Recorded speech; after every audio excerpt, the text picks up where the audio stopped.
శ్రీమాత్రే నమః. సద్గురు జ్యోతిష్యాలయం వారి యొక్క విశ్వావసునామ సంవత్సర 2025 మార్చి 29 నుండి మొదలు పెడితే మళ్ళీ 2026 మార్చి 28 వరకు వచ్చే ఈ తెలుగు నూతన సంవత్సరంలో వచ్చినటువంటి సంవత్సర రాశి ఫలితాలని మనం ఇప్పుడు తెలుసుకోబోతున్నాం. వృశ్చిక రాశి విశాఖ 4వ పాదం, అనురాధ నక్షత్రం, జ్యేష్ఠ నక్షత్రం సంపూర్ణంగా ఉన్నవారికి వృశ్చిక రాశి వారిగా పరిగణించబడుతున్నారు. ఈ విశ్వావసునామ సంవత్సరం మీకు ఎలా ఉంది?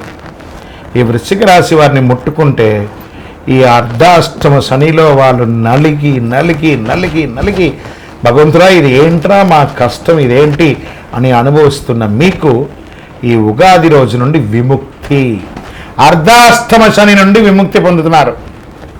చాలా అద్భుతంగా ఉంటుంది వీరికి. ఈ సంవత్సరం శని చతుర్థ పంచమంలో సంచరించడచే సమక్రమైన కాలం.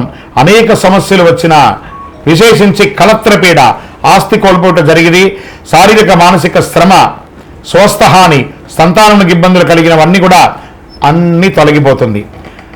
మర్యాద భంగమైన చోట విజయం సాధిస్తారు. స్వజన విరోధం కలిగిన చోట గెలుపు పొందుతారు. చైత్ర వైశాఖంలందు సప్తమ గురువు, కార్తీక మార్గశిరంలందు భాగ్య గురువు అగుటచే అనుకూలంగా ఉండగలడు. ఆరోగ్యం, రాజదర్శనం, ఇష్టకార్య సిద్ధి, గౌరవ మర్యాదలు, కీర్తి ప్రతిష్టలు కలుగుతాయి. మిగిలిన సమయంలో అష్టమ గురువు అయినందున చోరాగ్ని, శస్త్రబాధలు, అపనిందలు, భయము, గౌరవహాని కలిగే అవకాశాలు కొంత ఉన్నాయి. చైత్ర వైశాఖములందు పంచమ రాహు, ఏకాదశ కేతు అయినందున కొంత లాభం, జయము, ప్రోత్సాహము, సన్మానము, పశులాభములు, పుత్రమూలక అన్ని లాభములు. చతుర్థ రాహువు దశమ కేతు అయినందున వృత్తి, ఉద్యోగ, వ్యాపారములందు చిన్న చిన్న చిక్కులున్నా కూడా తొలగుతాయి. మాతృవర్గంలో పేచీలు, గృహమునందు చిన్న చిన్న అశాంతులు వచ్చే అవకాశం ఉన్నాయి.